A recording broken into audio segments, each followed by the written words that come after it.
In the hushed, opulent world of five-star dining, some names are spoken only in whispers. At Chicago's most exclusive restaurant, the Gilded Quill, one name was a thunderclap of fear: Genevieve Davenport. She was the millionaire's wife, a woman whose cruelty was as legendary as her husband's fortune. She could end a career with a single cutting remark. For years she reigned supreme, a flawless tyrant in a kingdom of crystal and silver.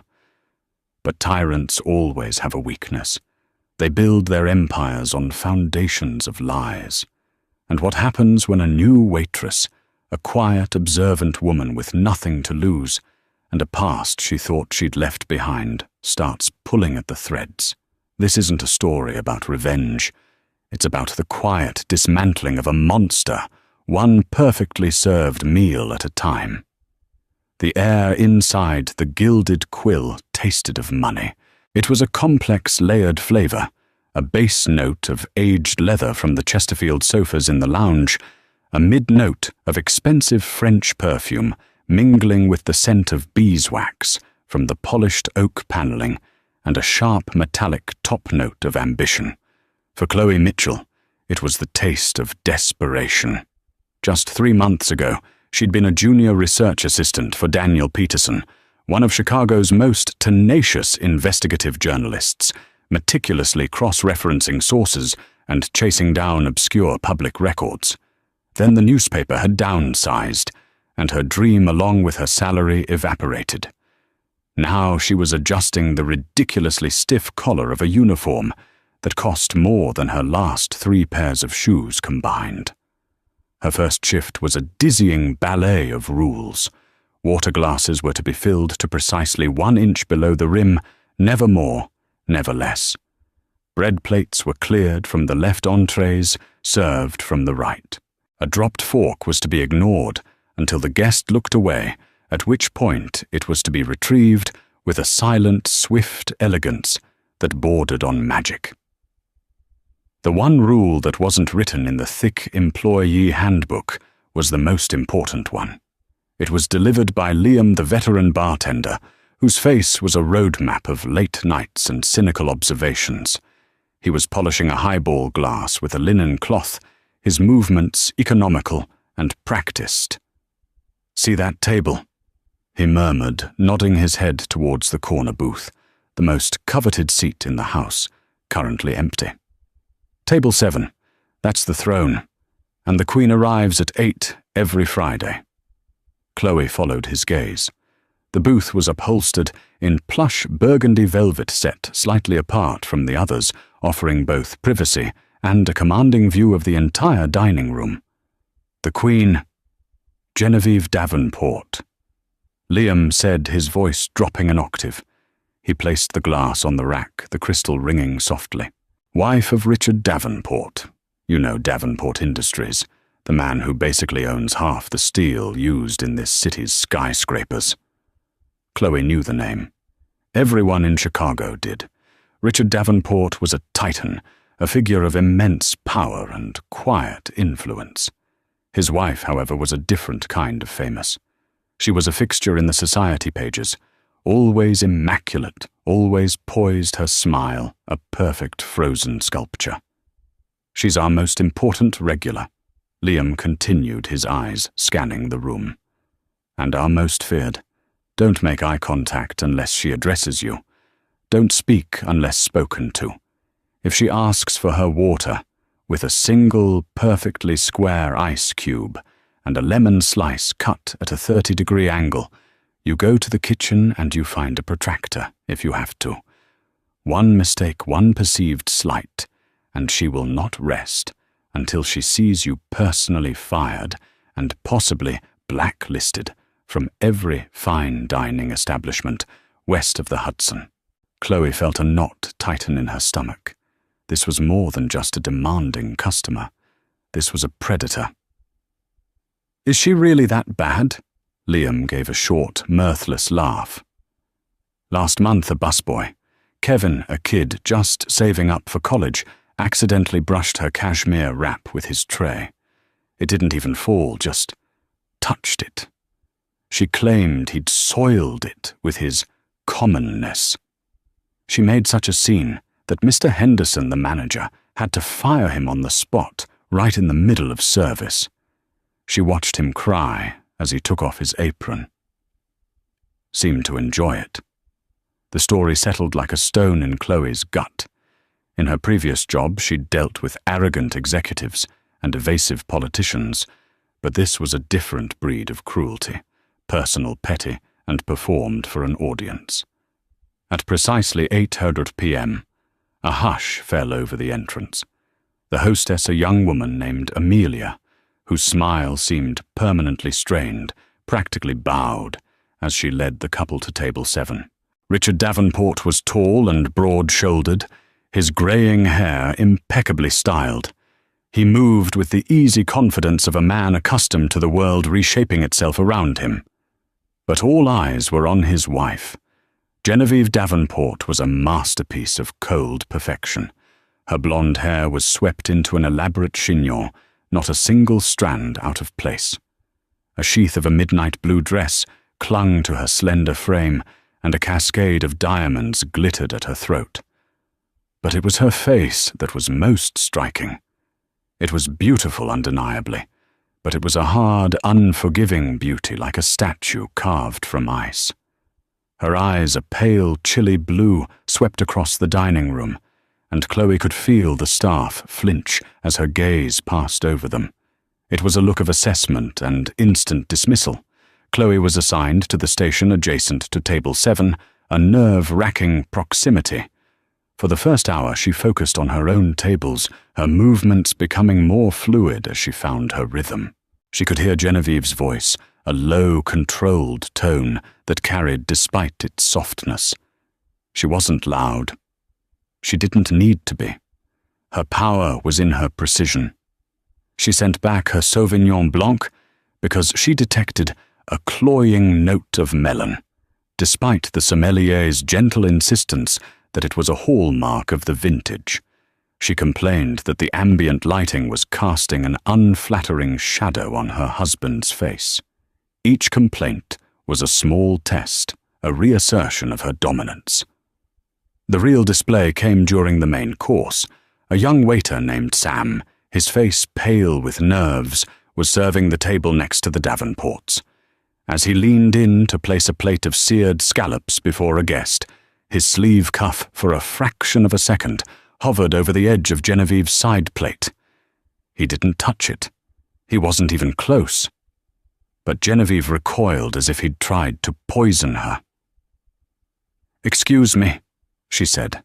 The two words cut through the dining room's murmur. Sam froze, his blood draining from his face. "Yes, Mrs. Davenport." "Did you see what you just did?" she asked, her voice dangerously calm. "Your arm, it was over my plate, my food." I'm so sorry, Mrs. Davenport. I didn't touch anything." "You didn't have to," she replied, placing her fork down with a deliberate click. "The air is contaminated. The very thought of your sleeve, which has brushed against who knows what today, hovering over my meal, it's simply unhygienic. I've lost my appetite." She pushed her plate of half-eaten Dover sole an inch away from her. "Take it away. All of it."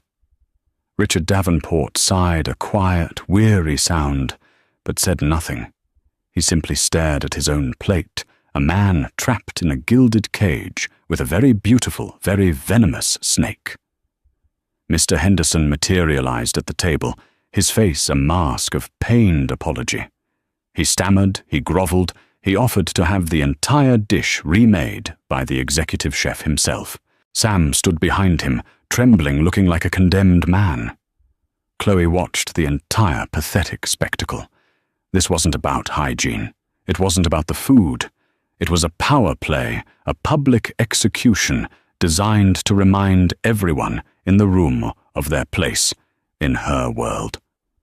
She felt a familiar fire ignite in her chest, the same indignation that had fueled her work with Daniel Peterson.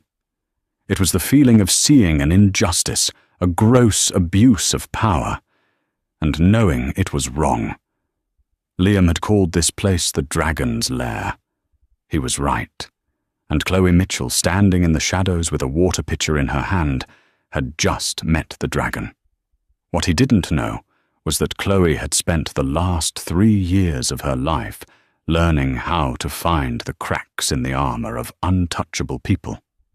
A week later, Chloe found herself in the dragon's direct line of fire. It was another busy Friday night, the dining room, a symphony of clinking glasses and moneyed laughter.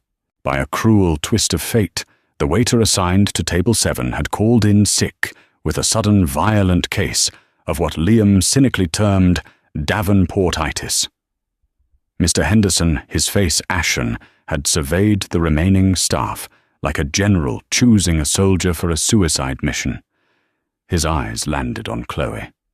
"Mitchell," he said, his voice low and tense. "You're calm under pressure.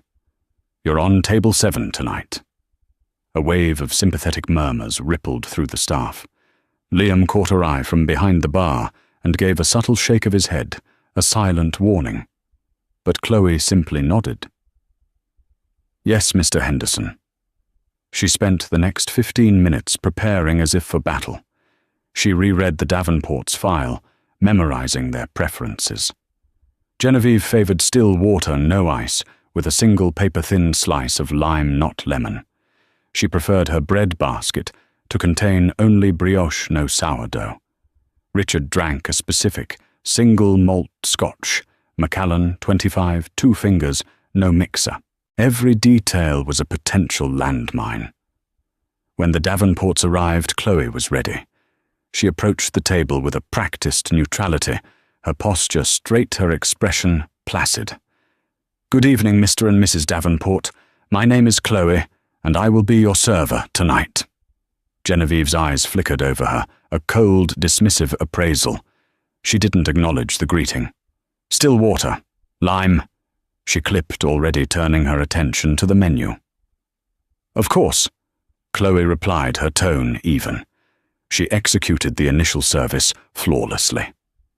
The water was presented. The Scotch poured the brioche-only bread basket, placed gently on the table. For a moment, Chloe thought she might survive the evening unscathed. The illusion shattered when Genevieve ordered the lobster bisque. 10 minutes later, Chloe placed the delicate porcelain bowl before her. The bisque was a velvety coral-colored liquid, garnished with a sprig of chervil and a drizzle of cognac cream. Genevieve stared at it for a long moment before picking up her spoon. She dipped it in, raised it halfway to her lips, and then stopped. Her eyes narrowed. She lowered the spoon and looked directly at Chloe for the first time. "Is there a problem with the kitchen tonight?" Chloe's heart began to beat a little faster. "Not at all, Mrs. Davenport. Is the bisque not to your liking?" "It's tepid," Genevieve announced, her voice resonating with theatrical disappointment. It was loud enough for the neighboring tables to hear. "I expect my soup to be hot. Not lukewarm. Not tepid. Hot. Is that such a difficult concept to grasp?" Chloe knew for a fact that the soup was not tepid. She had watched the sous chef ladle it from the pot herself, steam rising in a fragrant cloud. This was the test. This was the moment where she was expected to grovel, to apologize profusely, to panic. It was the first move in Genevieve's cruel game of chess. Instead of falling apart, Chloe's mind went into research mode. She observed. Genevieve wasn't looking angry, she was looking expectant. She was waiting for the fear, for the reaction that would validate her power. Chloe decided not to give it to her. "I am very sorry to hear that Mrs. Davenport," Chloe said, her voice a perfect blend of professional concern and unshakable calm. "I will have a fresh, piping hot bowl brought to you immediately." She reached for the bowl, but Genevieve placed a hand over the rim, her long, manicured fingers pressing against the porcelain. "No, don't bother. The moment is ruined." She looked at her husband. "You see, Richard, this is what I mean. The standards here are slipping, utterly slipping." Richard Davenport merely swirled the amber liquid in his glass. It's just soup, Jen. It is never just soup.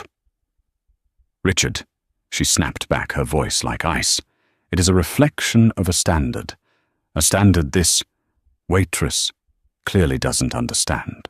Her gaze returned to Chloe, sharp and venomous. What did you say your name was again?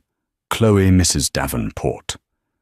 Chloe, Genevieve repeated, savoring the name as if it were a sour grape. Well, Chloe, I suggest you learn the difference between hot and tepid if you expect to last another night in this establishment. The threat hung in the air, thick and suffocating. The diners at the next table were now openly staring, their own conversations forgotten. This was the show they had come to see. Chloe held Genevieve's gaze. She did not flinch. She did not look away. She gave a small, almost imperceptible nod. I understand completely, Mrs. Davenport. Thank you for the clarification. I will ensure the rest of your meal is to your exact specifications. She retrieved the bowl of bisque and walked back towards the kitchen, her steps measured and even. She could feel every eye in the room on her back. Her composure was, in its own way, an act of defiance. An emotional outburst would have been a victory for Genevieve. Panic would have been a trophy. This calm, professional acceptance of a baseless complaint was something else entirely. It was a refusal to play the game by Genevieve's rules. When she entered the kitchen, the head chef, Antoine, a notoriously fiery Frenchman, looked at her with a mixture of pity and anger. The bisque was perfect. I checked the temperature myself. That woman is a witch. I know, Chloe said quietly. But she isn't angry about the soup. She returned to the dining room to continue the service. For the rest of the meal, Genevieve was icily silent towards her, communicating only through clipped gestures and pointed looks at her husband. But Chloe noticed something else. Genevieve kept glancing at her, a flicker of irritation in her eyes. It was the look of a predator whose prey had failed to behave as expected. She had tried to draw blood, and had been met with a placid, unyielding surface. As they were leaving, Richard Davenport paused by Chloe's side for a moment, while his wife swept ahead. He pressed a folded $100 bill into her hand, discreetly. "I'm sorry about that," he mumbled, his eyes avoiding hers. "She's under a lot of stress." Chloe watched them go, the folded bill feeling like a guilty secret in her palm. It wasn't about stress. It was about power. And Chloe Mitchell, who had spent years dissecting the lives of powerful people for a living, had just realized that Genevieve Davenport's power was built on a very fragile foundation, the fear of others. And Chloe, much to her own surprise, wasn't afraid. She was curious, and for a woman like Genevieve Davenport, that was far more dangerous. The encounter with Genevieve lit a fuse in Chloe. It wasn't about revenge. It was about understanding the anatomy of a bully. In her journalism days, Daniel Peterson had taught her that the most monstrous people often lived in the most elaborate glass houses. You just had to know where to throw the stone. Chloe decided to start looking for stones. Her investigation began not on the internet, but in the trenches of the Gilded Quill. The restaurant staff was a living archive of Genevieve's tyranny, a library of whispered anecdotes and bitter memories. During lulls in service in the cramped break room that smelled of stale coffee and cleaning supplies, Chloe listened. Remember the time she claimed the sommelier was mocking her with his choice of a German Riesling, one waiter recounted. Said it was a comment on her heritage, which is ridiculous because everyone knows her family is from Boston. What about when she insisted Amelia, the hostess, change her shade of lipstick because it was too provocative for a family establishment? Another added. Amelia had to go cry in the bathroom and scrub it off. These were stories of petty cruelty, but Chloe was looking for a pattern, a vulnerability. The common thread was Genevieve's obsession with appearances, with a very specific, almost theatrical performance of old money sophistication. The wine, the lipstick, the soup, they were all props in her personal stage play. Any deviation from the script was met with disproportionate rage. This suggested insecurity, not strength. Liam the bartender became her most valuable source. One slow Tuesday night, as he polished his collection of bitters bottles, Chloe leaned against the bar. "You've been here the longest, Liam. What was she like when she first started coming in?" Liam paused his rag, circling the rim of a bottle. Different, or trying to be the same but not as good at it. This was maybe 10 years ago, right after she married Richard. She was anxious, always watching other people what fork they used, how they pronounced sommelier. She was learning a script. And Richard? He was just happy, I think. He'd been a widower for years. Genevieve was beautiful, charming. He didn't see the gears turning underneath, or didn't want to. Liam leaned in closer, his voice dropping. The real interesting stuff is what nobody talks about. Before Richard, there was no Genevieve. Chloe's journalistic instincts tingled. "What do you mean?" "I mean, the society pages started covering her the day her engagement to Richard was announced. Before that, nothing. It's like she just appeared out of thin air. A beautiful woman with a vague backstory about a quiet upbringing in New England. I've bartended at every high society haunt in this city for 20 years. I know all the families, the Bradfords, the Astors, the Carringtons. I'd never heard of her family, the Vances. A woman with no past. That wasn't just a stone. That was a potential fault line. That night, Chloe went home to her small apartment, the $100 bill from Richard Davenport still tucked away. She didn't spend it. It felt like evidence. She fired up her old laptop, the keyboard worn smooth from thousands of hours of research. She started where any good investigator would public records. She ran a search for Genevieve Vance, her supposed maiden name with birth dates estimated to be within a 10-year range. The results were thin. A few women with that name, none of whom matched her age or had any connection to Chicago or Boston high society. It was a digital dead end, as if the name had been plucked from a novel. So she changed tactics. She searched for Richard Davenport and Genevieve Vance, focusing on news archives from around the time of their engagement 10 years ago. She found the official announcements in the major papers, the glowing profiles in society magazines. They all repeated the same sparse details: a whirlwind romance, a shared love for philanthropy, and Genevieve's quiet, respectable background. It was all too neat, too polished. Chloe started digging into the guest lists of the charity galas and society events Richard had attended in the year leading up to their meeting. If Genevieve had been circulating in those spheres, her name would appear somewhere. She spent hours scrolling through microfiche scans of old event programs and photo captions. Nothing. It was as Liam had said. Genevieve Davenport hadn't existed in that world until she was on Richard Davenport's arm. Frustration began to set in. Chloe was chasing a ghost. She leaned back, staring at the ceiling of her apartment.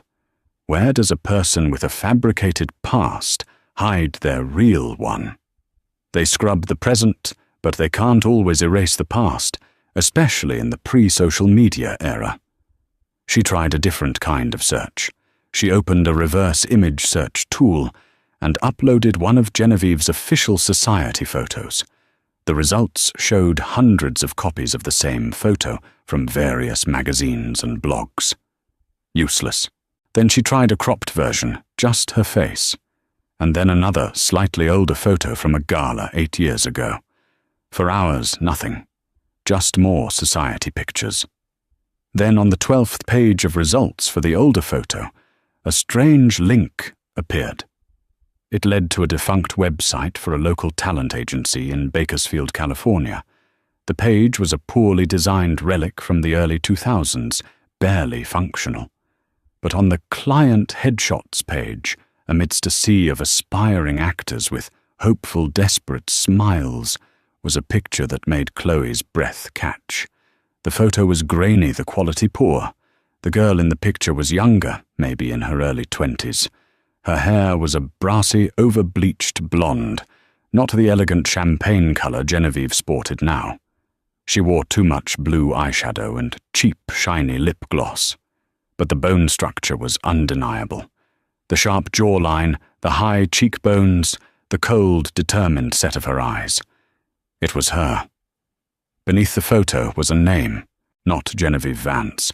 It was Jenny Albright. Chloe felt a jolt of adrenaline, the familiar thrill of the hunt. Jenny Albright from Bakersfield, California, a world away from the quiet New England upbringing of Genevieve Vance. She ran a new search this time for Jenny Albright and Bakersfield. The results started to trickle in, then pour. A few local news articles from the early 2000s, a mention of her winning a local beauty pageant. And then she found it. The digital Rosetta Stone that would translate Jenny Albright into Genevieve Davenport. It was a link to a fan forum for a short-lived, deeply embarrassing reality TV show from 2004. The show was called Asphalt Angels. It followed the lives of a group of young women who worked as promotional models for a local monster truck rally circuit. They were loud, crude, and desperately chasing a very different kind of fame. And one of the show's main stars, known for her sharp tongue and dramatic fights with the other girls, was a fiery blonde named Jenny Albright. Chloe's hands trembled as she clicked on a link to a video clip someone had uploaded to a forgotten platform. The video quality was terrible, but the audio was clear. There she was, a much younger, much brasher version of Genevieve Davenport, wearing denim shorts and a tank top with a beer logo on it, screaming at another woman over a parking spot. Her accent wasn't the clipped, vaguely transatlantic accent of a society matron. It was a hard, flat Californian drawl. Chloe leaned back in her chair, a slow smile spreading across her face. The dragon didn't just have a crack in her armor. She had a whole other life buried beneath it. A life she had clearly spent millions of her husband's dollars to erase. The whispers in the restaurant were nothing. Chloe had just found the wire, the one she could pull to make the entire carefully constructed facade of Genevieve Davenport come crashing down. The discovery of Jenny Albright changed the dynamic, but Chloe knew she had to be cautious. A direct confrontation was foolhardy. Information like this was a weapon, and like any weapon, it was only effective if deployed at the right time in the right way. For now, she kept it as her secret ace, continuing her shifts at the Gilded Quill, with the same unnerving calm as before. Her composure, however, was having an unintended effect on Genevieve. Chloe's refusal to be intimidated was like a grain of sand in the perfect sealed mechanism of Genevieve's world. It was a constant irritant. She couldn't stand it. If she couldn't break the new waitress with verbal assaults, she would have to escalate. She would have to ruin her. The attack came on the busiest night of the month, a Saturday, when the Gilded Quill was packed with Chicago's elite. The Davenports were at their usual table, hosting two other influential couples. Genevieve was the epitome of grace and charm, laughing and telling anecdotes, but Chloe, now attuned to the subtle signals, could see the tension in her jaw, the way her eyes kept flicking towards her.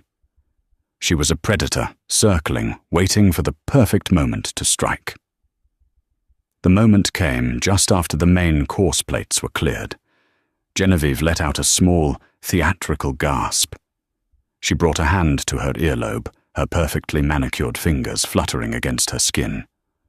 "Oh my goodness," she said, her voice laced with a carefully crafted panic. "It's gone." Richard Davenport turned to her, his brow furrowing. "What's gone, dear?" "My earring," she exclaimed, her voice rising just enough to capture the attention of the surrounding tables. "My diamond earring. The ones you gave me for our anniversary, Richard. The Graf diamond. It's gone." A ripple of concern spread from their table. This wasn't just any piece of jewelry. Everyone in their circle knew the famous Davenport anniversary diamonds. They were rumored to be worth more than the average suburban house. Genevieve stood up, shaking her head in frantic disbelief. "It was here just a minute ago.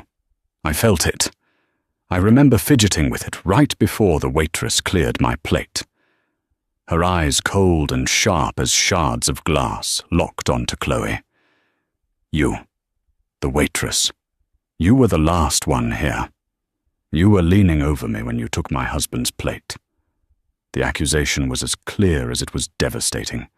Chloe felt a cold dread wash over her, but her training both in the restaurant and in her past life kicked in. Stay calm. Observe. Do not react emotionally. "Mrs. Davenport," Chloe said, her voice steady despite the hammering in her chest. "I assure you I didn't see an earring." "Of course you'd say that." One of Genevieve's friends, a woman named Beatrice, chimed in, eager to support the queen bee. "It could have fallen onto the plate, and you just whisked it away." The restaurant was now buzzing with the drama. Mr. Henderson rushed over his face, pale and slick with sweat. "Mrs. Davenport, what seems to be the trouble? The trouble, Henderson." Genevieve said, pointing a trembling finger at Chloe, "is that my earring, a piece of jewelry worth $250,000, has vanished, and your waitress here was the last person near me. I want her searched. I want the kitchen searched. I want that earring found." This was the ultimate power play. It was a public branding. In this world, the word of Genevieve Davenport against that of a waitress was an open and shut case. Chloe would be fired, her reputation destroyed. The accusation of theft, even if unproven, would follow her, making it impossible to get another job in the service industry. It was a professional death sentence. Mr. Henderson looked at Chloe, his eyes pleading with her, begging her to somehow resolve this. "Chloe, did you see anything at all?" "No, sir," Chloe said firmly. "I cleared the plates and took them directly to the kitchen." "Search her pockets," Beatrice demanded. "That won't be necessary," Chloe said, her voice cutting through the noise. She looked Mr. Henderson in the eye. "I will happily empty my pockets. I have nothing to hide." She calmly took out her server's notepad, a pen, and a tube of lip balm, placing them on a nearby service stand for all to see. Genevieve scoffed. "As if you'd keep it in your pocket. It's probably in the kitchen, stashed in the garbage, waiting for you to retrieve it at the end of your shift." The trap was brilliant. The earring was most likely nestled safely in Genevieve's own clutch purse, waiting to be discovered, later after Chloe's life had been thoroughly ruined. An accusation was all that was needed. "We will of course search the kitchen," Mr. Henderson said, trying to placate her. "We will have our security look through the bus tubs." "And what about her?" Genevieve insisted, her voice rising to a shrill pitch. "She should be detained. We should call the police." Richard Davenport, who had been silent throughout the exchange, finally spoke. "Jen, let's not be hasty," he said, a note of embarrassment in his tone. "Perhaps it just fell on the floor." "I've looked, Richard. It's not here." The staff began a frantic, humiliating search on their hands and knees, peering under tables and chairs. Chloe stood still, the silent, accused party at the center of the storm. She knew she was being framed. She knew that fighting back with denials was useless. She had to change the narrative. She had to use the one thing Genevieve didn't know she had knowledge. This was the moment to deploy her weapon not as a cannonball, but as a surgical strike. As the search continued fruitlessly, a suffocating sense of doom settled over Chloe. Mr. Henderson was wringing his hands, Genevieve was looking triumphant, and her friends were whispering their eyes, darting towards Chloe with undisguised contempt. The accusation had already solidified into fact in their minds. "We can't find anything, Mrs. Davenport." Mr. Henderson reported, his voice shaky. "Then call the police," Genevieve commanded. "I want to file a report for theft." The word theft hung in the air, a final damning verdict. Chloe knew this was her last chance. She couldn't prove her innocence regarding the earring, because the earring's location was part of the lie. But she could attack the credibility of her accuser. She could introduce an element of chaos into Genevieve's perfectly scripted drama. She took a deep breath and looked directly at Genevieve. Her voice was not loud, but it was clear and carried an unusual weight. "Mrs. Davenport, perhaps you should check your clutch again. Sometimes when things are stressful, we misplace things." Genevieve laughed a short, ugly sound. "Are you suggesting I'm being forgetful? I think not." "Not at all," Chloe said, her tone still perfectly even. "It's just that high-stress situations can be disorienting. They can make you feel like you're back in a different time, a different place entirely." She paused for a beat, letting the words hang in the air. "Like, for instance, Bakersfield." The name dropped into the charged atmosphere of the restaurant with the force of a physical blow. It was so specific, so out of place, that it created a moment of pure confusion. Richard Davenport looked puzzled. Beatrice frowned. But Genevieve froze. For a fraction of a second, the mask of the elegant society wife slipped. A flicker of raw, primal fear flashed in her eyes. It was the look of a cornered animal. Her face, which had been flushed with righteous anger, paled slightly. "What? What did you say?" She stammered, her voice losing its imperious edge. Chloe held her gaze, her expression unreadable. "I said things can be disorienting," she repeated softly. "My apologies if I misspoke." But the damage was done. The surgical strike had hit its mark. Chloe hadn't accused her of anything. She had simply said a name that meant nothing to anyone else in the room, but meant everything to Genevieve. It was a signal I know. The subtle shift in Genevieve's demeanor was palpable. Her confidence wavered. The righteous fury that had been her shield now seemed brittle. She had lost control of the narrative. Richard Davenport, sensing his wife's sudden distress, stood up. "All right, this has gone on long enough. Jen, let's just go. We'll deal with the insurance company for the earring."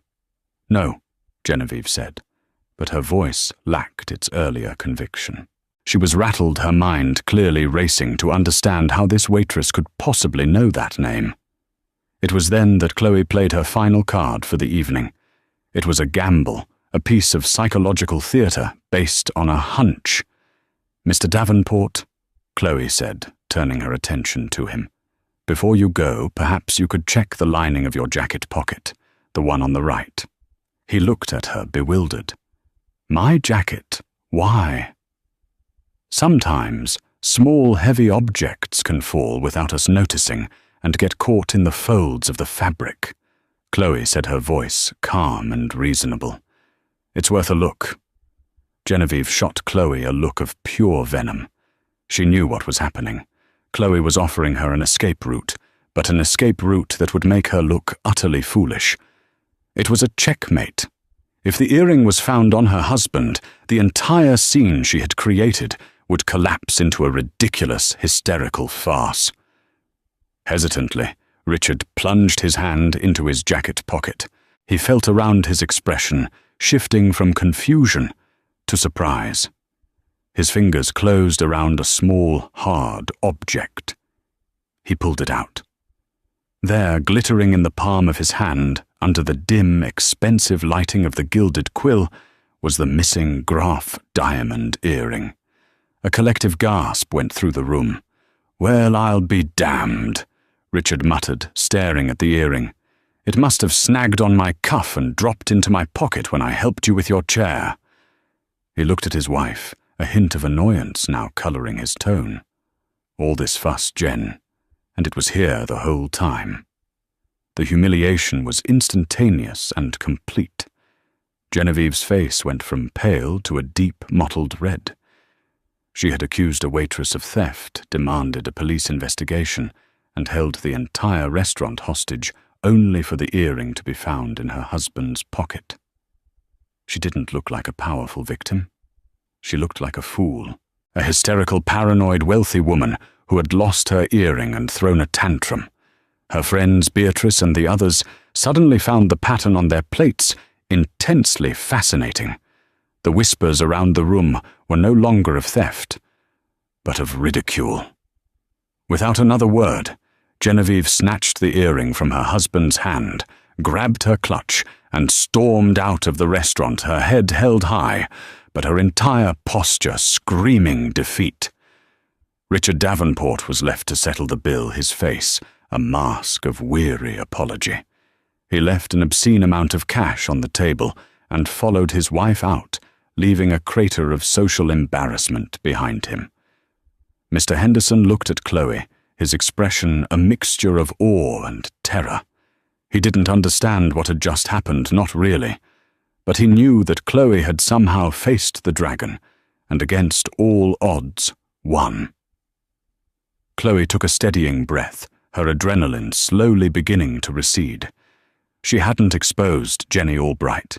She hadn't needed to. She had simply used a single word to unravel the thread of Genevieve's composure, making her look not just cruel, but utterly laughably ridiculous. And in Genevieve's world, being ridiculous was a fate far worse than being feared. The fallout from the earring incident was immediate and profound. Overnight, the dynamic at the Gilded Quill shifted. The staff no longer looked at Chloe with pity, but with a kind of bewildered reverence. She was the woman who had made the Queen look like a court jester. The fear of Genevieve Davenport hadn't vanished, but it was now mingled with a new, delicious element of mockery. Whispers followed Chloe, not of accusation, but of curiosity. How had she done it? How had she kept her cool, and what was the deal with Bakersfield? Genevieve predictably did not return the following Friday, or the Friday after that. Her absence was a palpable relief, like a storm front that had finally passed. But Chloe knew it wasn't over. A woman like Genevieve Davenport didn't forgive humiliation. She would be plotting her revenge, something more permanent and destructive than a public tantrum. Chloe knew she had to arm herself for the final confrontation. It was time to fully resurrect the ghost of Jenny Albright. Her first step was to find someone who knew Jenny before she had buried herself under layers of Davenport wealth.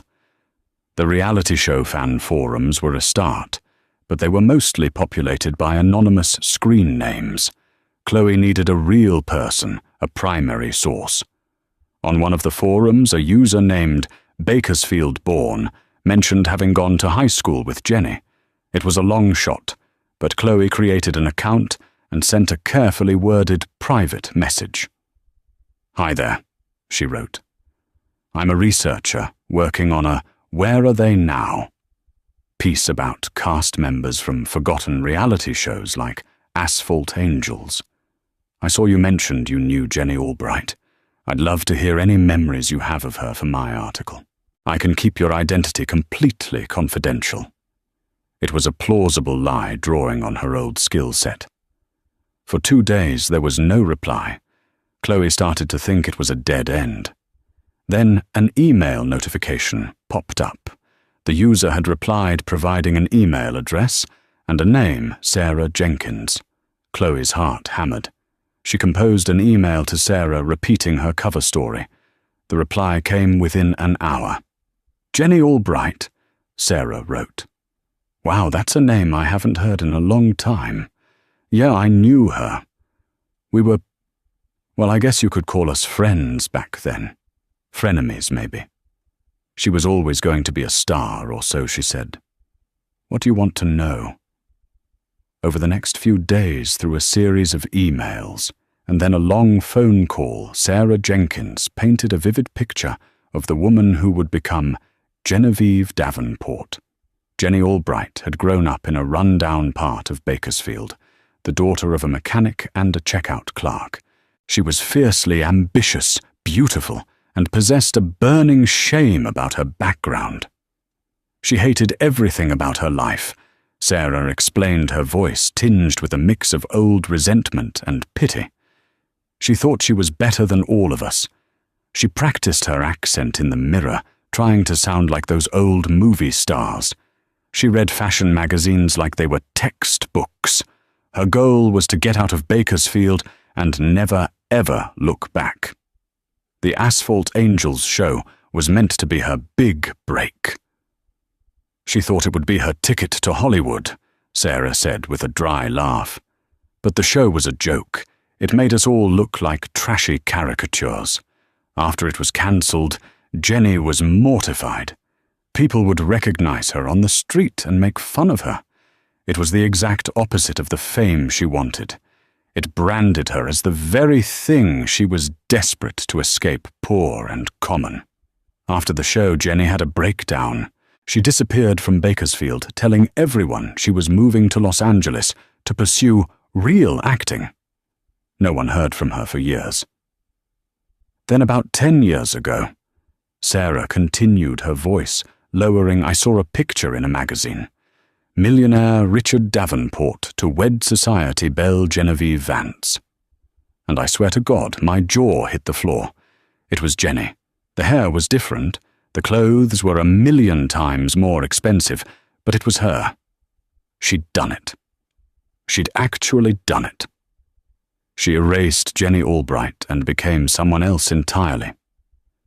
Chloe listened, scribbling notes. This was the motive, the core of Genevieve's entire being. Her cruelty wasn't just about power. It was a desperate, ongoing effort to destroy any reflection of her former self. The busboy, the waiter Chloe, in her eyes, they were all ghosts of Jenny Albright, reminders of the commonness she so deeply loathed. Is there anything else? Chloe asked, sensing there was more to the story. Any specific event she'd be terrified of people knowing. Sarah was quiet for a moment. There is one thing, she said slowly.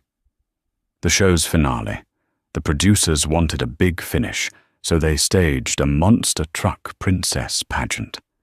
It was the most humiliating thing you've ever seen. We had to ride on the back of a pickup truck and wave wearing cheap tiaras and sashes. Jenny. She had a complete meltdown on camera. Not one of her calculated dramatic fights. A real one. She was screaming, crying, saying how much she hated this town and everyone in it. She threw her tiara at the camera crew. It was ugly. They never aired the footage because she threatened to sue. But I know the production company has it in their archives somewhere. For Jenny, that tape would be like the end of the world. It's the ultimate proof that Genevieve Vance is a complete fraud. A tape. A piece of tangible, undeniable evidence. Chloe felt a shiver of excitement. Finding that tape would be nearly impossible. But the knowledge of the tape, that was power. She thanked Sarah profusely, promising to protect her identity. After the call, Chloe sat in the quiet of her apartment, the story of Jenny Albright laid bare before her. She now understood the dragon's deepest fear, not of being overthrown, but of being seen, of being revealed as the scared, angry girl from Bakersfield in a cheap tiara. Chloe knew Genevieve would be back. She wouldn't be able to stay away her ego, demanding she return to the scene of her humiliation to re-establish her dominance. She would come back to destroy the waitress who had seen behind the curtain. But when she did, Chloe would be ready. She wouldn't be fighting Genevieve Davenport, the millionaire's wife. She would be waiting for Jenny Albright, the girl with a terrible secret. And Chloe had the ghost of that secret sitting right in her pocket. 3 weeks after the earring incident, Genevieve Davenport returned. It was a Friday night, and a wave of tension rolled through the Gilded Quill as she swept in. This time she was alone. Her husband was conspicuously absent. She wasn't dressed in her usual elegant evening wear, but in a sharp, severe black pantsuit, as if for business or for war. She didn't wait to be seated, but walked directly to her usual table, her eyes scanning the room until they found Chloe. She crooked a single finger, a silent, imperious summons. Mr. Henderson rushed forward intending to intercept, but Chloe gave him a subtle shake of her head. This was inevitable. She smoothed her apron and walked towards the table, her heart beating a steady, determined rhythm. "Good evening, Mrs. Davenport," Chloe said, her voice neutral. Genevieve didn't return the greeting. She gestured to the chair opposite her. "Sit." It was a flagrant breach of restaurant protocol.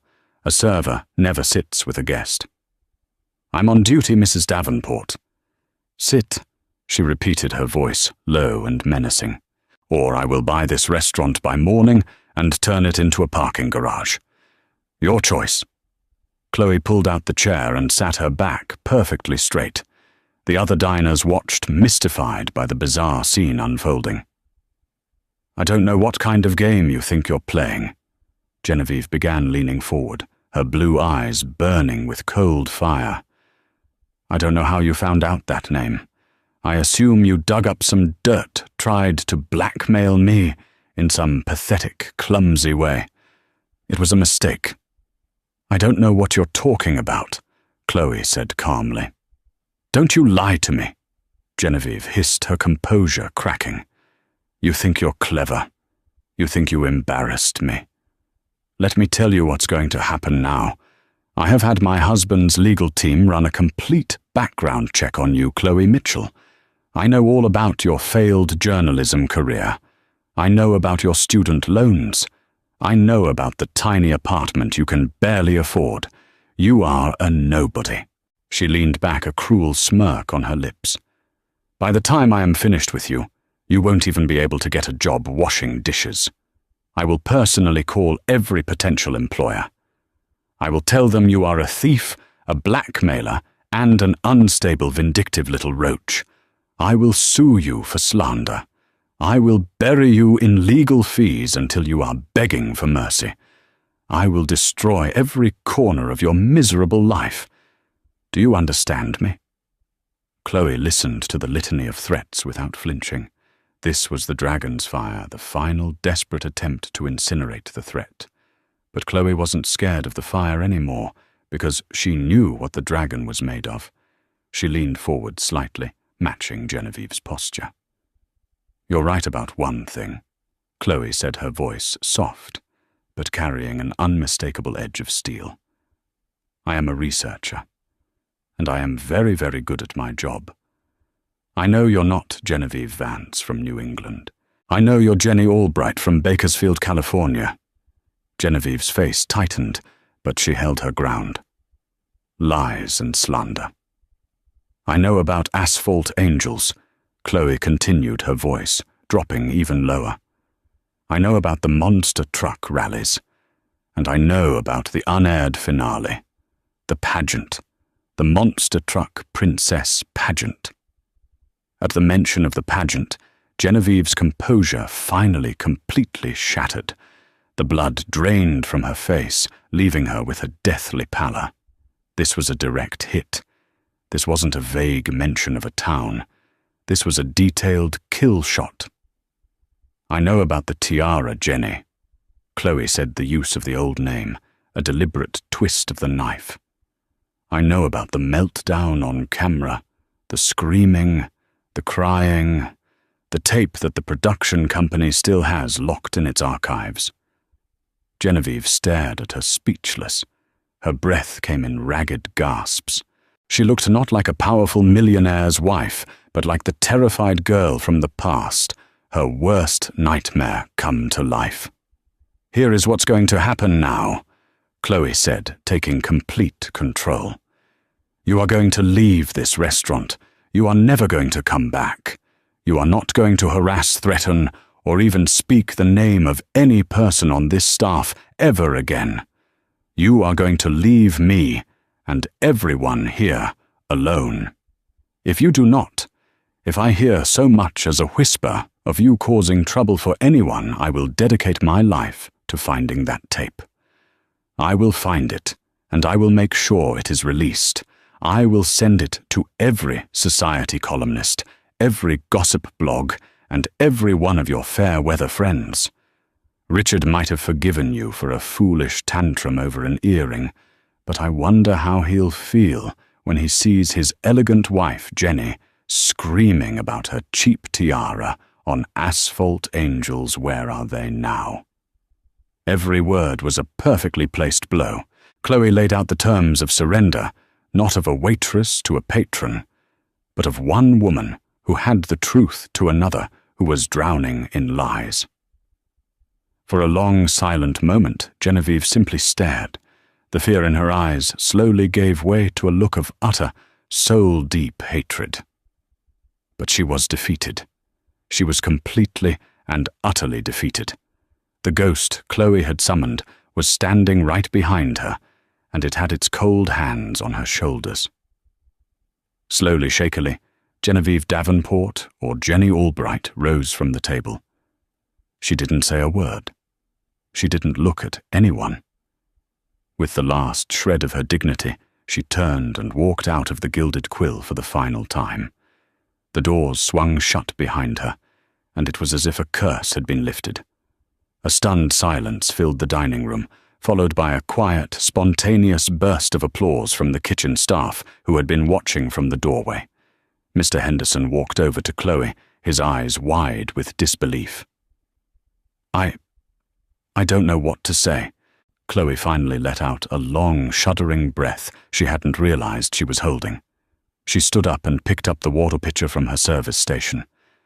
"Don't worry, Mr. Henderson," she said, a small, genuine smile gracing her lips for the first time all night. "Table 4 needs more water." She was no longer just Chloe Mitchell, the waitress.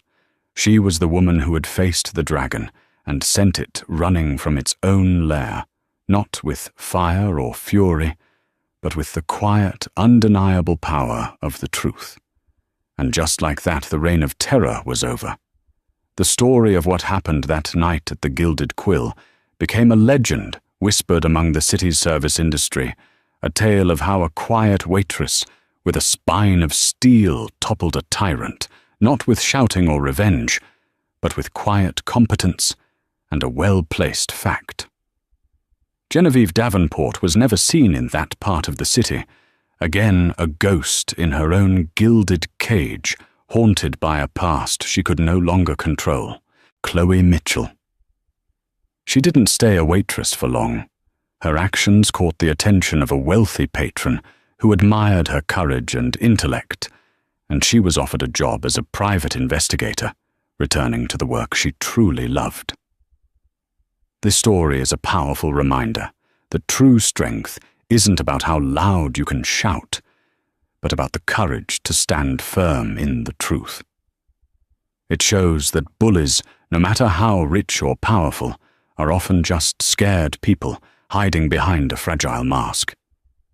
If this story resonated with you, please hit that like button, share it with someone who needs to hear it, and subscribe for more stories about unexpected heroes and the quiet triumph of justice.